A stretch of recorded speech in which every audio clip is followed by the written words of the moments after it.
Boker Tov mes amis, aujourd'hui c'est la tira de Rashi. Rashi est cet auteur-là qui a expliqué toute la Torah pratiquement. Torah, Nevi'im, Ketuvim, des chercheurs, Goy, ont vérifié que si Rashi était de notre temps, il aurait fallu pour un homme de faire la création ou le livre qu'il a fait, de le faire, il faut avoir 80 ans et après 80 ans encore travailler 80 ans. C'est-à-dire il faut revivre 180 ans pour avoir Rashi. Et une fois il y a un monsieur qui s'appelait Godefroy de Bouillon, puisque il était en France. Godefroy de Bouillon, il a demandé, il savait qu'il y avait un Chacham qui était Rashi, donc il a demandé à Rashi de venir le voir, parce qu'il voulait demander conseil. Rashi n'est pas venu. Il n'est pas venu le voir. Alors il a redemandé encore que Rashi vienne me voir. Il ne voulait pas venir. Il a dit que ça veut dire qu'il ne veut pas venir me voir. Moi, le Godefroy de Bouillon, il était important qu'on irait dans ce contrat là-bas vers 3. Et il vient chez lui. Et il dit, il est où Rashi? Je sais pas, il cherche Rashi. Comment il s'appelle Rashi? Shlomo. Shlomo! Oui? Qu'est-ce qui se passe? Mais où t'es? Mais je suis là. Il dit, mais où t'es? Je te vois pas. Il dit, mais je suis là. Il dit, mais dis-moi où t'es là, où je te vois pas. Je te dis que je suis là. Bon, alors il ne s'est pas présenté à lui Rashi. Après, il est parti voir un de ses talmidim. Il dit, dites-moi, il est où Rashi? Il dit à ton rave que s'il se présente à moi, je lui ferai rien du tout. Et tout de suite, Rashi était à côté de lui. Dire qu'il était devenu invisible, quoi. Il dit, oui, qu'est-ce que tu veux? Il dit, écoute, j'ai une aspiration d'aller conquérir Jérusalem des Ismaélites. Et je voudrais savoir quel est ton avis. Il a dit, tu vas pas écouter mon avis. Juste que tu saches que tu vas aller, tu vas conquérir, tu vas régner 3 jours, tu vas revenir avec 3 cavaliers, uniquement. Alors l'autre il s'est énervé, genre, parce que... Il a dit, quoi, 3 cavaliers? Si je reviens avec 4 cavaliers, tu vas voir, je vais te tuer toi et tous les juifs français de France. Il est parti, il a fait sa conquête avec des milliers de soldats. Pas des milliers de soldats. Il a arrivé à Yerushalayim, il a conquis Yerushalayim, il a réussi à tenir 3 jours. Et les Ismaélites, donc ils ont repris le dessus et il est revenu. Et quand il marchait, il voyait qu'il avait 3 cavaliers avec lui, donc ils étaient 4. Il a dit, je vais tuer Rashi, je vais le tuer. Il rentre dans les portes de Troie.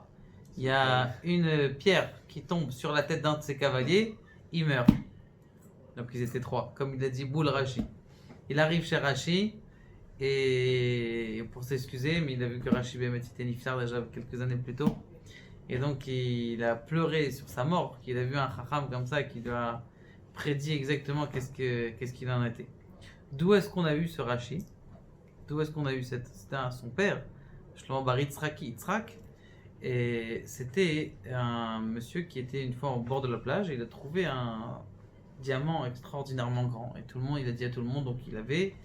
Et donc ils sont venus le voir, les Goïms, pour acheter cette pierre-là, parce que l'empereur, ou je sais pas, dans l'endroit, il avait fait une statue pour la Vodazara, il avait pris un diamant comme ça, et l'autre œil, il voulait il avait besoin d'un même diamant de la même grosseur pour l'autre œil. Donc ils lui ont dit, écoute, on veut te l'acheter pour la Vodazara. Il dit, oh, écoute, je peux pas le vendre et tout ça. Pourquoi je peux pas le vendre? Écoutez, alors ils sont repartis le voir, il dit, il veut pas le vendre. Il dit, bah s'il veut pas, on va lui prendre de force, c'est pas grave. Il a dit, non, je veux pas, tata. En fin de compte, il a dit, ouais, écoutez, c'est moi même qui vais l'amener. Qu'est-ce qui s'est passé? Il est venu, il est sorti dans le bateau. Et en plein milieu du bateau, il a commencé à montrer à tout le monde, ah, regardez mon beau diamant, regardez mon beau diamant. Hop, hop, hop, boum. Il a jeté son beau diamant dans la mer, bien sûr en faisant semblant que c'était par inadvertance pour pas qu'il souffre, roulait. Et Kadosh Baruch Hu, il est venu le revoir en rêve. Il lui a dit, t'as pas d'enfant, il avait 90 ans, et il avait un âge assez élevé. Et il lui dit, écoute, tu as jeté ce diamant qui valait très cher. Eh bien, je vais te donner un diamant qui va allumer, éclairer le monde entier de sa Torah. C'était qui? C'était Rashi, Bizroutze, donc il a eu Rashi, comme on a dit. Il n'a pas eu d'enfant, pas eu de garçon Rashi, il a eu 3 filles. Dont de ces 3 filles sont sorties plusieurs Baalei Tosafot, le plus connu que vous connaissez, c'est Rabbeinu Tam. L'autre, c'est le Rash. Il y a le Rashbam aussi. Il y a le Riazaken. Et donc, c'est de ces petits-enfants qui sont sortis, qui ont été en marloquette avec lui. Agave, dans la Daf Yomi d'aujourd'hui, il y a une marloquette entre Rashi Tosfot et entre Rashi et Rabbeinu Tam. Je vous le dis rapidement, c'est au sujet de la Brit Mila. C'est marqué que... c'est quoi la bracha qu'on fait de la Brit Mila du Rav qui fait le Rinacher Kidesh Yedid Mibetel Sam Besaro Besheero Sam Alken Bizchar Zot Chay Chalkenu Tsorenu Tzave Latzil Yedidut Sherid Mibeten. Il dit Rashi, tout ça, c'est sur Yitzhak. On parle ici dans cette bracha de Yitzhak. Il vient de Rabbeinu Tam, il dit non, pourquoi c'est Yitzhak? Ici, il y a toute la descendance. Il y a Abraham, Yitzhak, Yedid Hashem. On parle de Yitzhak, de Abraham, Yitzhak, Yaakov et Sheero, c'est tous ses descendants, c'est les Shevatim. Donc il y a une petite marloquette ici entre Rashi et Rabbeinu Tam, et donc dans la paracha de tout kol, Baruch Hashem. Donc, et après, bien sûr, il y a eu encore des autres rabbanim Bichlal qui sont descendus de Rashi. Le Marshal, il y a d'autres rabbanim encore comme un qui a essayé de défendre Rashi parce que Tosfot il est toujours contre Rashi. Et souvent les Tosfot ils disent pas Rashi dit, ils disent le Kuntras. C'est quoi ça le Kuntras? Le Kuntras c'est que Rashi il a fait un livre. Maintenant dans ce livre vous voulez voir est-ce que c'était accepté par les gens parce que c'est beau de faire un livre mais s'il reste dans l'armoire ça sert à rien. Il voulait savoir est-ce qu'il l'a accepté. Donc il est parti, il a écrit donc plusieurs Kuntrasim, donc ça veut dire des petits livrets comme ça. Le mot Kuntras ça veut dire un petit livre. Et donc il est parti dans les yeshivot d'Allemagne. Il a posé son livre sur la... et il a regardé. Et donc les Baalei Tosfot donc de l'époque, qui est en train d'expliquer la Gemara, ils ont commencé à écrire. Ils ont dit, ah oui, c'est marqué dans le Kuntras. Ils ne savaient pas qui c'était. Ils ne savaient pas qui c'était ce Kuntras, parce qu'il n'a pas mis son nom.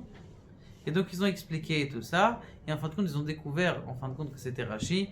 Et donc ils ont écrit Rashi. Mais en tout cas, on sait très bien aujourd'hui que le Kuntras, c'est aussi Rashi. Et donc, comme on le sait, c'est une personne qui Siftotav Dovevot Bakever. Ça veut dire que ses paroles elles bougent toujours dans la tombe, puisque c'est marqué que pour quelqu'un qui fait Shne Mikra Vechat Targum, un homme il doit faire Shne Mikra Vechat Targum. Le Shulchan Aruch il dit si quelqu'un n'a pas envie de faire le Targum, il comprend rien au Targum, il comprend rien à l'araméen, il peut faire s'il veut Rashi, parce que Rashi il est assez complet pour définir bien ce qui est marqué dans la Torah. Vous voyez la grandeur de Rashi, que Shne Mikra Vechat Targum, une halakha qui est depuis les sages. Eh bien, le Targum, il a pu être remplacé, entre guillemets, même si c'est bien de faire le Targum, par le Rashi. Kadosh Baruch Hu nous aide à nous rapprocher et à aspirer à la grandeur de cette tzaddik. Baruch Adonai, le Olam Adonai.